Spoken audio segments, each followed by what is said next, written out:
We will show you 2 ways to download the Empathia AI Chrome extension.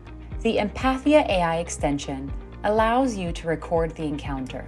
First, log on to the physician's portal through our website, empathia.ai. Look for the Start AI Scribe icon on the top left and click it. You'll be redirected to the Chrome store page for the extension. Tap the Add to Chrome icon, then the Add Extension icon. You'll see the Empathia icon appear on the upper right of your window next to the puzzle icon. Tap the puzzle icon, then you can pin it.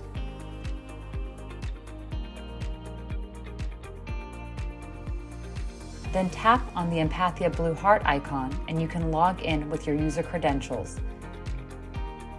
And now you can simply press Start Recording and try Empathia with your next patient.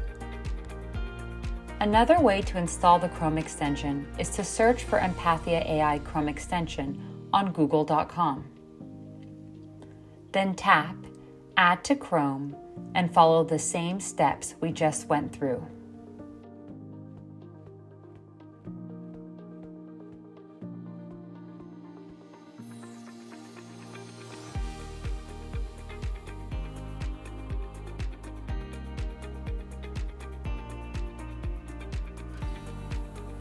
If you have any questions, please do not hesitate to tap the Need to Help button located on the bottom right to reach our customer support, or email us at join@empathia.ai, or you can call us as well. We are here to support.